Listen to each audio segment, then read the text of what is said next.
Welcome to the Zachrilege cast, Mandisa Thomas. Hello, everyone. And it's a long time coming. I don't know if I've had other Atlanta people on. We have this matched Atlanta history. Like you moved to Atlanta in '97, I moved to Atlanta in '96.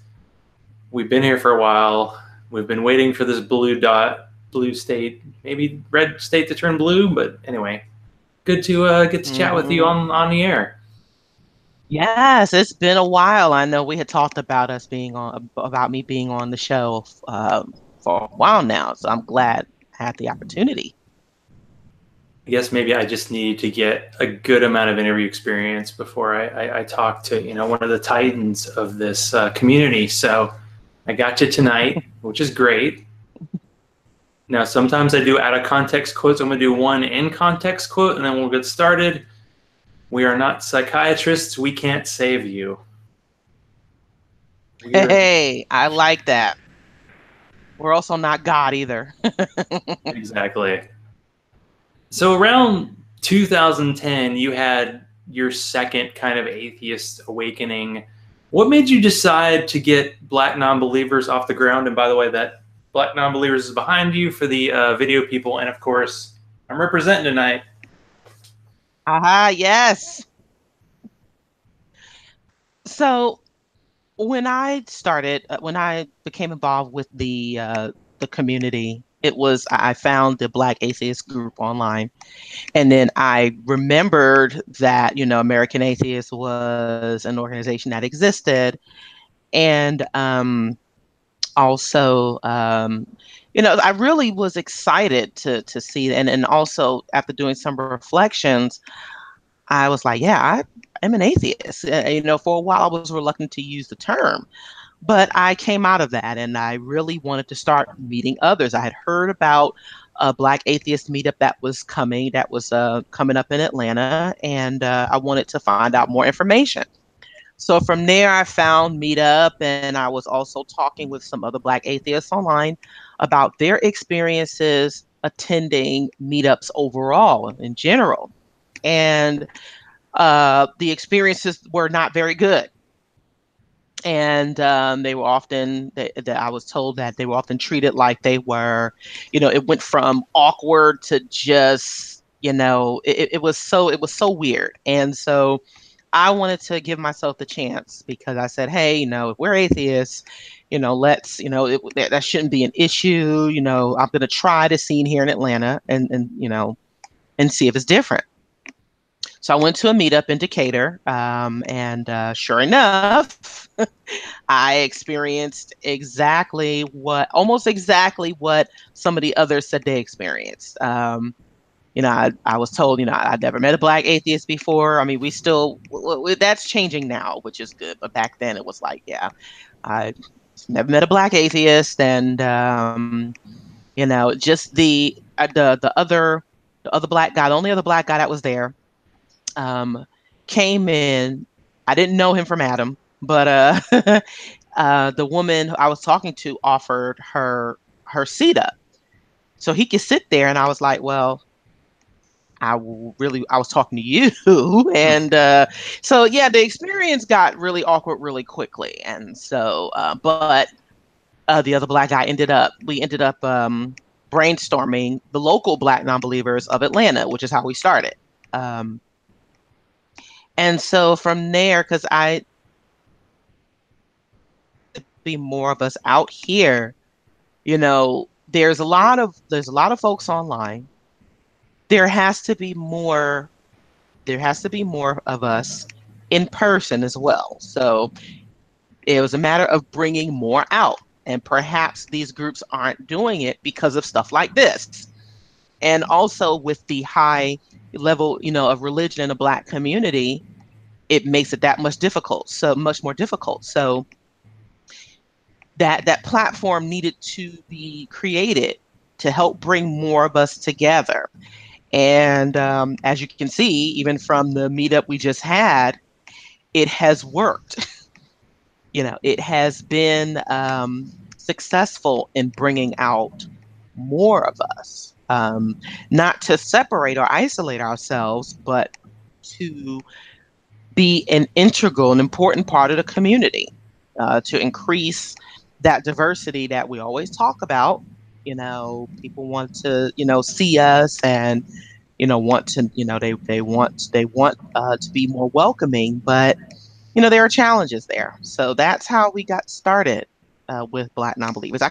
I kind of jumped in, with 2 feet, but along the way, I was able to learn a lot and connect with quite a few folks, and so it has been quite the experience.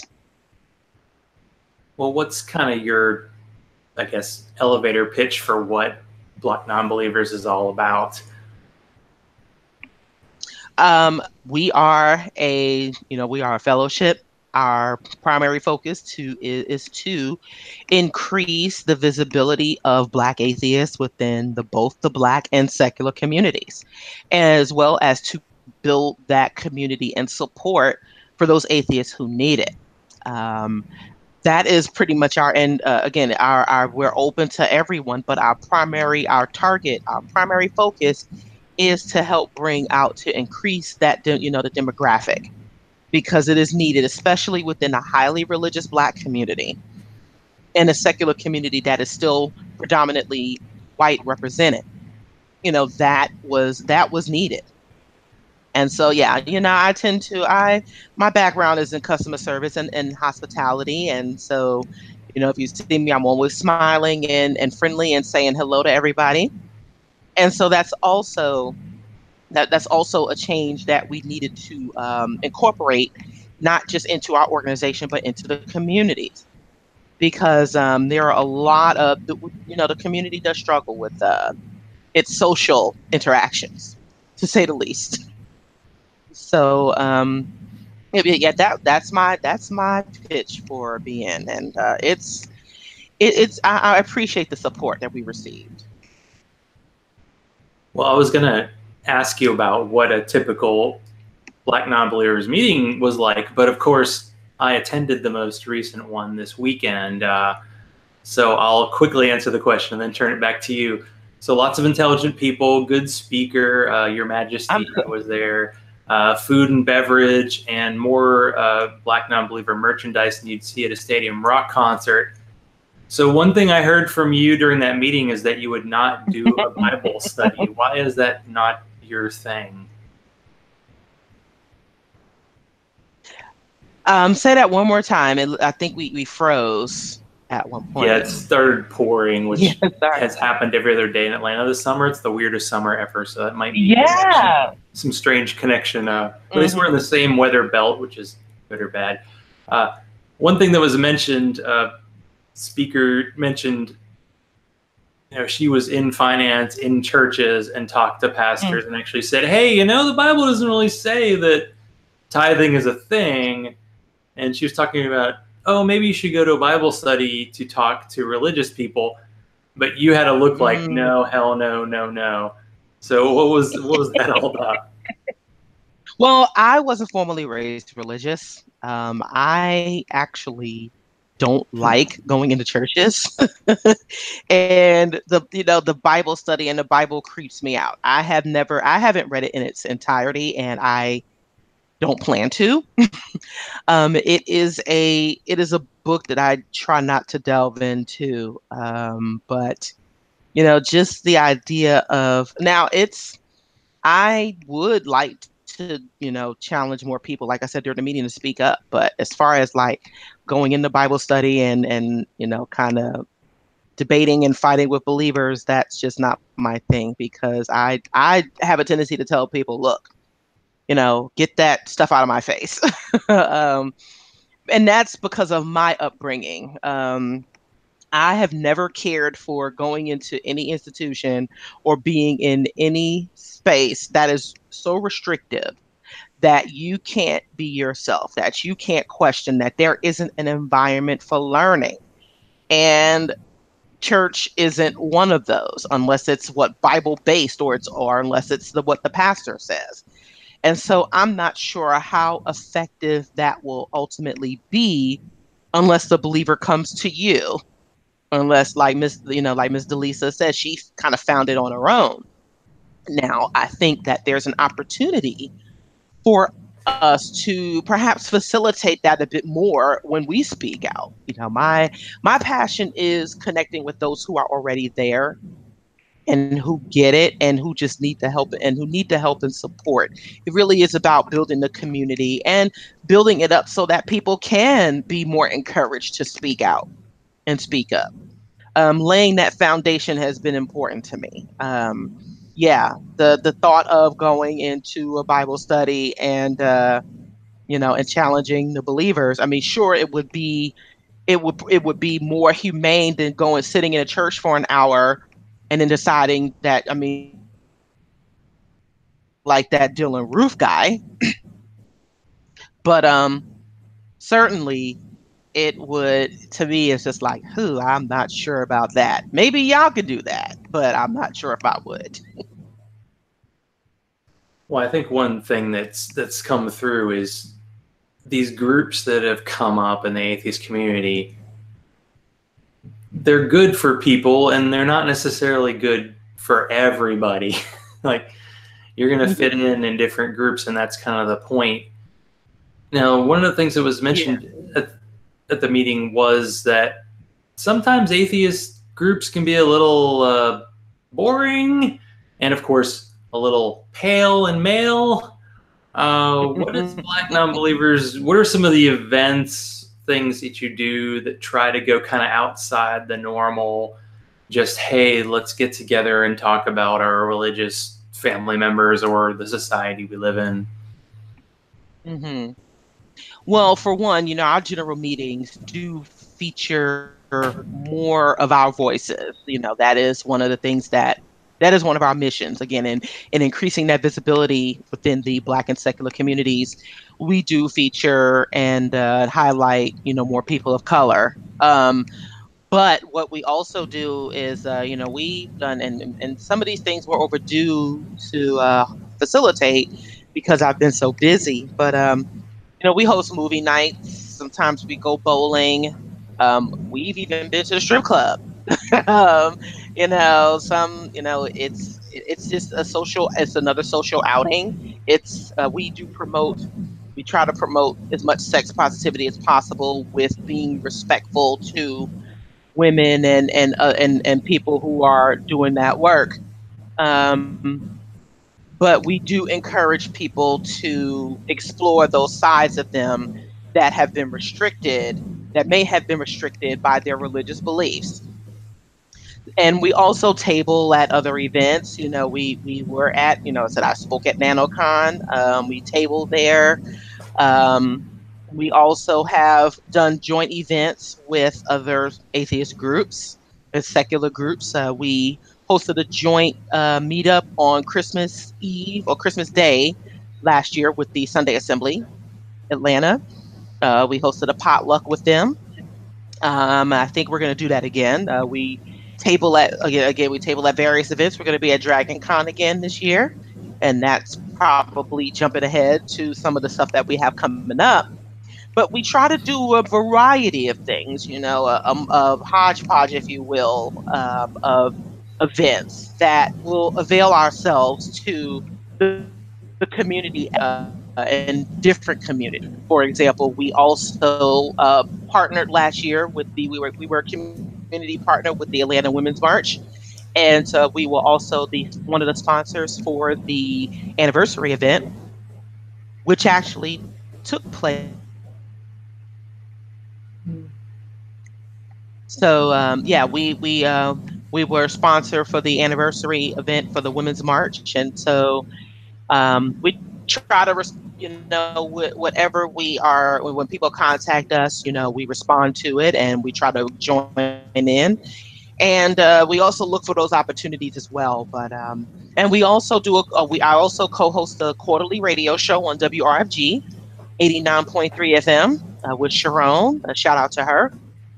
So that's also outreach that we provide to the general public, because the show focuses on everything atheist related. Nice to get that on local radio. Yes. So, how did this organization and your own personal awesomeness lead to you becoming a coveted speaker in the atheist convention circuit? And do you have any stories about like the first time you went up and spoke in front of a group like that? Yes. Actually, the first time I got it, I spoke at, well, I attended the American Atheist National Convention in 2011, the same year I became active. And I connected with some of the organizers there, and we started talking about how we could increase outreach to more Black atheists and within the Black community. And there were a series of things that occurred. I had I was fortunate enough to connect with some of the other organizers and leaders. I also volunteered with Recovering from Religion, that was founded by Darrell Ray, and so I got to know him. And um, going to the American Atheist Convention, keeping in contact with with the organizers and the leaders there, and forging that partnership. I had the opportunity to speak at one of their regional events later on that year, which took place in Fort Lauderdale. And I was a bit nervous because that was my first time speaking to the public in a long time. And so, I think I went longer than I went over my time, but they allowed me to go over a few minutes. And I did a presentation I also, I did a presentation, of course. I did a PowerPoint presentation.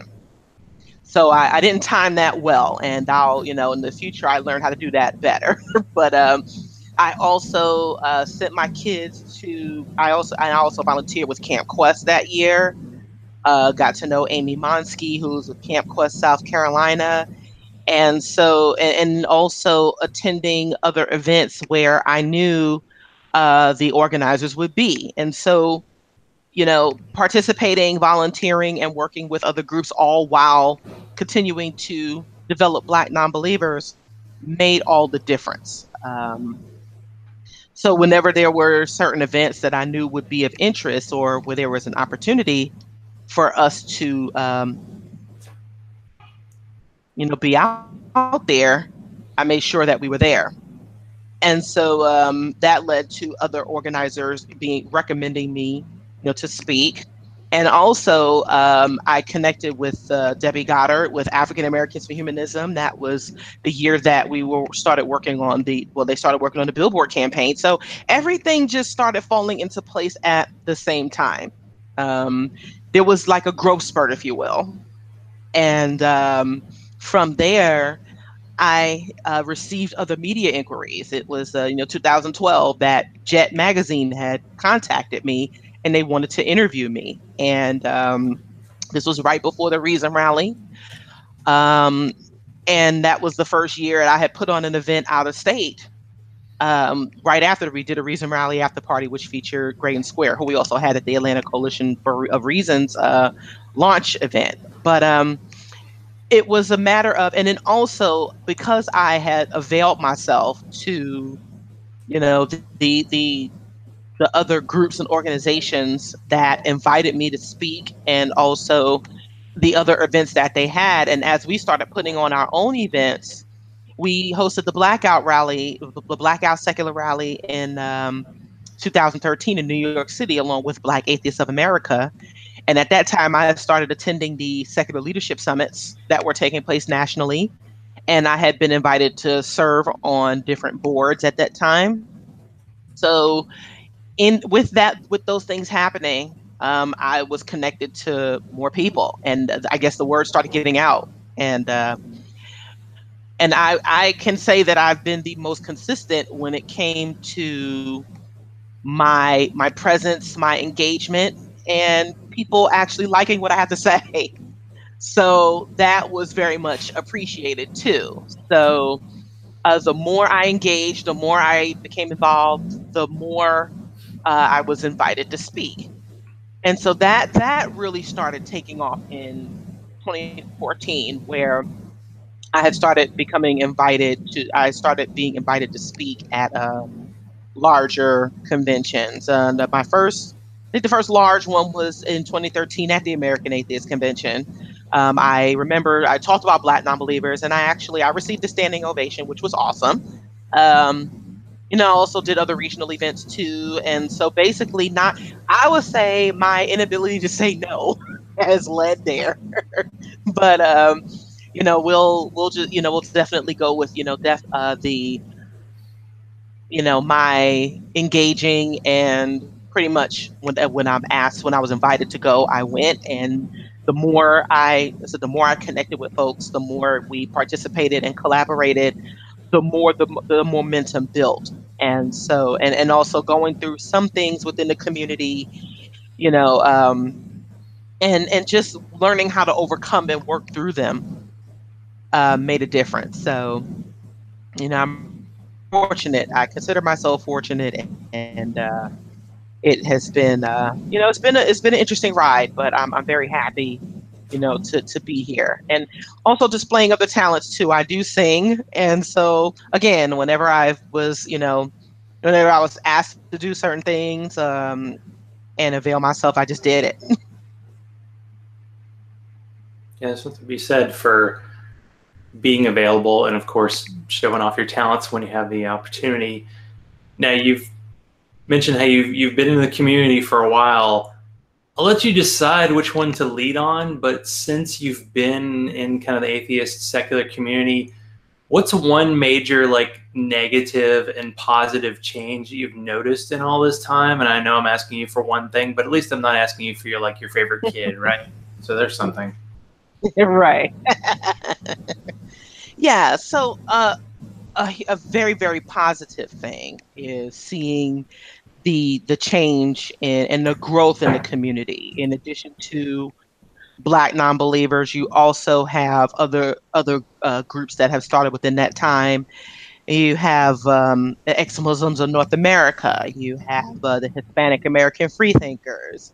You have secular women. There are many groups now that actually some have existed a bit longer than ours, but it's been a good learning experience, and it's been great to know that there has been diversity and other organizations that serve different needs, and that people can become a part of. Um, the one of the negative things that I have seen is, people who come to the community, and they want to have this big voice, and some have been able to catapult to a certain level of stardom, if you will. And unfortunately, there has been some lack of, well, there's been some accountability, but there's still this. The one thing I've always said when I became involved was that there are a lot of people who have left the church and have left God behind, but they still have a lot of other baggage. They brought along other baggage with them, and so this idea of this community still being very male dominated, white male dominated, but still male dominated. This idea that the white males are the default. They're the ones who are doing the most, and that has led to some dismissal of behaviors that have been very hurtful to people until recently. Um, there's a lot that there were things that were happening with certain folks that weren't necessarily being addressed recently. And so, but yes, this very, very still male dominated community has been something that has has needed to improve, and still needs to improve. And who we look at as the go-tos definitely should be changing. But I mean, overall, it has been more positive than anything else, and certainly do appreciate that.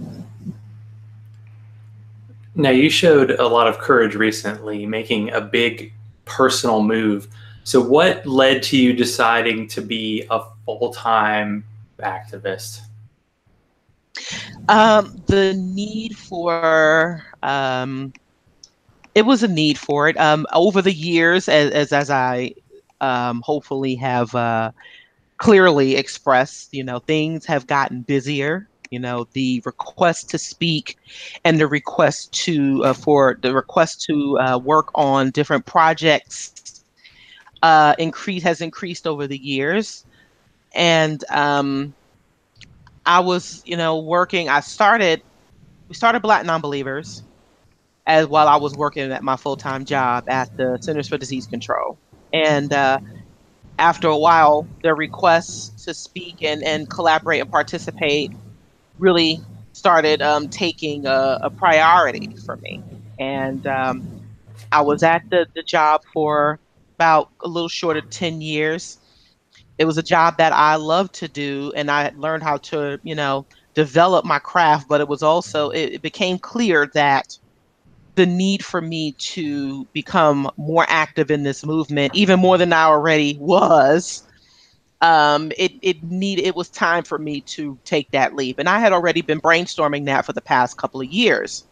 But I wanted to make sure that we didn't grow too fast, because there are some instances with some organizations where as they grow very fast, they've started running into these issues. And I wanted to make sure that we avoided that. But this became the year that it became time. Not There were a couple of work issues, the issues at work that where I felt like there was no more room for growth there. Um, and I was working around a very interesting situation at work. I started, the more I thought about it, the more I realized that this is where my time needed to be focused and on for growing the organization, growing the community, helping to grow the community, um, in the various roles that I have. And so I just decided that it was time for me to jump all the way in. I feel like I already am all start doing what I love. And here we are now. But what made you think atheist activism? Now, that's where the money is. Oh, I know. I didn't say that was where the money is, but what was interesting is that there is a tremendous opportunity. We have received more generous support over the years that has continued to grow, which we definitely appreciate. It has allowed for us to, grow, expand, and be able to, raise more funds for us to be able to get to that point where, I can become an employee of my own organization or perhaps another organization. Um, it was like, and then also too, I can appreciate the fact that I have been able to command, that whenever I speak now, that I can and demand, I can request an honorarium or speaking fee. I can, people can appreciate that, and I can appreciate that. Um, I know, and I also appreciate that the community finds what I have to say and what I do valuable, because Black Nonbelievers has been the organization, the most consistent Black organization out there. When we started, there were a few. There were quite a few out there. They were a bit active, but we have been the organization that has been the most consistent, and that's something I'm very proud of, and that does warrant, that warrants being able to, benefit from, you know, I'm sorry. That does warrant me being able to, be more active and be able to at least try to make a living within this community. Um, Of course, it didn't start off like that. Like I said, I was trying, to buy my time by keeping my full-time job, but also, with the increasing demand of my family as well, that also became a priority. So yeah, I decided. I mean, I'm not saying, of course, I'm like I said at the meeting, there's no getting rich off of this, but if there is now an opportunity to, be able to make a living in this community that I've become involved with and that I love, now is the time to do it. Now, when did you get the idea to start other branches of Black Nonbelievers, and how many are there now, and how great is it to be able to kind of create these communities in other parts of the country? So when we attended, there were during in 2011, there were people who started, they expressed interest in starting being groups in their areas. The first one was in Orlando. The person there were folks who genuinely wanted to start, groups in their areas, and so the team at the time got together and decided that it would be best to shorten our name to Black Nonbelievers so that we could be that hub, so we could be that starting point for those who wanted to start, the shoot off groups, the affiliates, and we would be that support. We would be that hub for them. And So it started back or the same year that we were founded, and we are now up to 12 affiliates or chapters. The most recent was started in St. Louis. I just received an inquiry today from someone in the Las Vegas area, and that has been, we get people who want to start groups in their areas. I've always encouraged people to attend what's already there and see what they're lacking, and see if there is a need to start a being group, before they have to, if there's actually a need for it. But there are people who, like I said, they do contact us about groups in their areas. We have had a couple of groups that have come and gone. We used to have one in Memphis and Chicago, but unfortunately, those groups died down because, like a lot of groups in this community, people like to start something. There's initial excitement, but then when people realize that you must be consistent, the enthusiasm and then life gets in the way.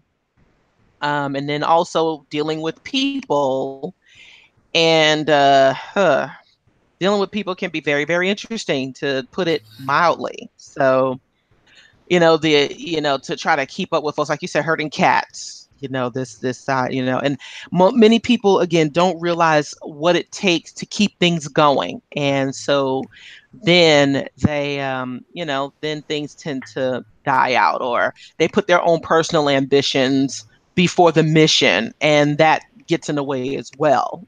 And I've had to manage that part of it. And it's been great. It has been an amazing thing to be able to grow the organization the way we have. Validates the need. It proves why, we exist, and also opportunity to start organizing in their areas, because what people need to understand is that you can't just wish that it would, that it would appear or it would happen. You have to make it happen. That was something. There wasn't a group for Black atheists that was building that community on the ground until we started it. And so, and it's still new. It's still in its infancy. So it's going to be up to people to actually get involved and be serious about it. And so it gives the opportunity to mentor and groom new activists, which I'm very happy about that we have successfully done. It gives more folks the opportunity to to speak up. We can hear their voices and hear, and produce content and material and evidence for the community. And so that has been a very, very gratifying experience for me. Now you've become a very important voice in the community, but now your voice is going to new I guess new jobs. But so with association with American Atheists, this was one of the speeches I heard you say. So what's the audio book you're going to be working on, and what's happening with that? Well, I was approached by one of my fellow board members to narrate one of Madeline Murray O'Hare's books, An Atheist Epic. I'm not sure when that project will take place, considering the most recent transition, but I will, considering everything, I will, wait until that still remains to be seen or to be determined. But I think what's important about it is to introduce Madeline Murray O'Hare's voice back into the community, and to show her as an important part of American Atheists. So when we're able to do that, then that's when it will come about. I'm not sure exactly when right now. So that's one of the projects that to work on. I'm also slated to work on a Godless album with Dan Barker with the Freedom from Religion Foundation. That's also been in the works. He's, Dan, for those who don't know Dan Barker, he's one of the co-presidents of the Freedom from Religion Foundation. And he's also talented. He's also a pianist and a composer. And he and I, when I talked about, my talents, in 2014 in Raleigh, North Carolina, they had a mini convention there, the Freedom from Religion Foundation, along with their affiliate there, the Triangle Free Thought Society. And, Dan was on the piano, and I mentioned that I sing. And so we did an impromptu version of Ain't No Stopping Us Now with him playing on the piano. And, everybody loved it, which, was great. And so I'm glad he never forgot that. And so we started brainstorming a Godless album, because when people leave the church, and this, that's one of the things I can appreciate about Sunday Assembly as well. People leave the church, they may have played in their church bands, but also they're musicians by trade or by hobby. And that's a talent that shouldn't go to waste simply because the religious church anymore. So, and Dan being a former minister, and again, with him being a musician and myself, being a musician as well, we're gonna I've connected him with a producer and arranger, and so we're gonna start working on this Godless album, in which I will be one of the singers. I'm happy to report that. And I think it's important to show that this community has talent, has a creative talent in addition to intellectual talent and intellectual capability. There's enough diversity to where we can showcase that in this community, and it doesn't have to be associated with anything religious. And I think that is often an important part of what we do. It will also bring another aspect to the community besides the boring people who just read books all the time, which is validation. It's forth, and it shouldn't be. Now, one of the events I remember for the couple of times I've been on a cruise was a karaoke night. So as a lead-in to the Black Nonbelievers cruise that's coming up, if there is a karaoke night, do you have a go-to song? And then let everybody know about this event coming up. Yes. So We are having our second annual convention at sea from November 24th through the 29th. There is still time to sign up.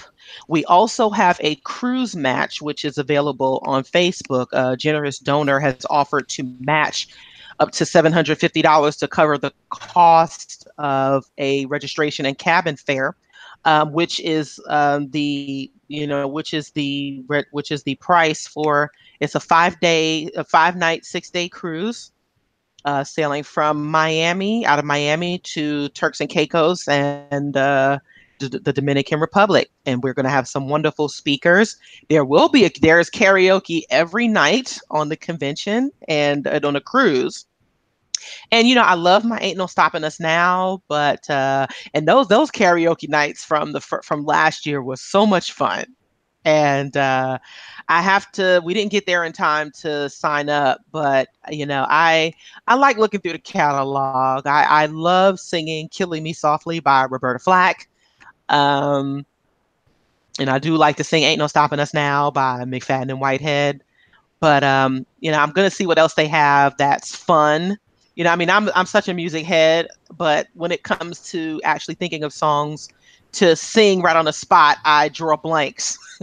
So I'm gonna have to figure that part out. But yes, that is a very, very fun part of the cruise and a part of the convention, which I'm looking forward to. And yeah, if you want to, have that extraordinary time with us, it is amazing. I highly recommend it, especially if you have never been on a cruise before, especially with your fellow atheists and heathens or whatever you want to call us. This would be the chance to do so. And tell me about the upcoming Dragon Con event in Atlanta. Yes, so Black Nonbelievers has been participating with Dragon Con ever since 2014. We skipped last year because I was at another event, and oh my gosh, the organizers were so disappointed, but we're back this year. um, we've been tabling, and I've been speaking with Dragon Con since 2014, and we'll be there again. Dragon Con is a weekend long celebration, Labor Day weekend of gamers. It's a fandom conference. There's always the folks from like Star Trek and different TV shows related to science fiction, science, gaming, and so this is the weekend for that. And there's a skeptic track there, which is for the skeptics, humanists, atheists.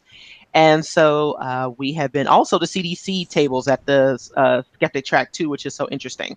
Um, but it's going to be a lot of fun. There's going to be the parade that they do on Saturday. I don't think I'll be participating this year, but I'll be speaking on the skeptic track at 10 o'clock that Sunday, September 2nd, 10 a.m. And we'll be there with our merchandise and information, and it's a lot of fun. There's thousands of people there. You're going to see a bunch of costumes and people dressed up in their favorite characters. It's a lot of, and it's always been some of our members' favorite um, event to attend, so they would just attend on their own. But now we've gotten involved in it, and it's been a good way for us to. It's been good for outreach because we've had so many people. There's been some teenagers and young Black teenagers that were like, "Oh my gosh, I'm so glad you're here. My family gives me so much grief for being an atheist. I cannot be in some, but like I cannot be out to my parents or my family."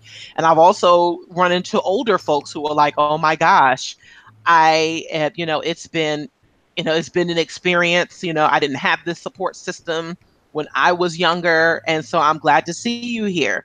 So we engage and interact with a number of folks at Dragon Con, which is just amazing. And so it's one of our favorite events to attend now. And I'm glad that now we're an awesome. Now, this is usually the part of the show where I ask my guest if they have a joke But if you want to pass on the joke, I think there's Mhm. some people listening who would love to hear you sing and get a couple bars. So let me know. It's up to you. Oh, thanks for putting me on the spot Of now, course, that's what we're all about. Zach. All right, well, to go into the theme of us, of the increased visibility, the jumping into activism, for especially, and also for those who didn't know, I was one of five Black humanists and atheists who were featured on the cover of the Humanist magazine for the July-August issue.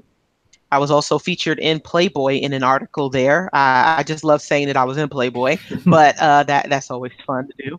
Um, just for that, I will say, ain't no stopping us now. We're on the move. How's that? Nice. That's good. See, you would, yeah, maybe it isn't a joke thing. It's more of, okay, if you don't have a joke, do you have a talent? Of course, everybody has a talent. Now, tell people before we call it a night, where can they follow you and Black Nonbelievers? And of course, all links will be available in the show notes because I know you all read them. Yeah. Yes, so first and foremost, you may find us on the web at blacknonbelievers.org. It will revert to blacknonbelievers.wordpress.com, but if you type in blacknonbelievers.org, our website will come up. You can also find us on Meetup. There are links to all of our Meetup groups on our website. We are also on Twitter at B Nonbelievers. The B and the N are capitalized. You can also find us on Facebook at facebook.com/Black Nonbelievers. We have a public page. We also have a closed group, but we do monitor who is in there. We try to be careful and watch out for believers who might try to get in the group. But and I'll also you can find me on Twitter at Mandy0904.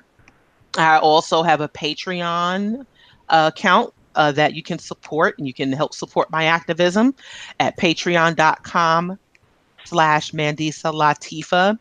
You won't be able to search it. You would have to type in the link because it contains adult language.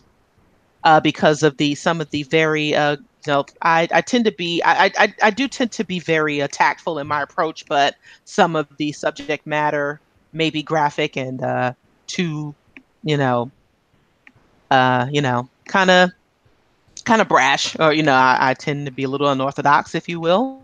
.com/Mandisa Latifa is you can make a pledge monthly and support my activism there.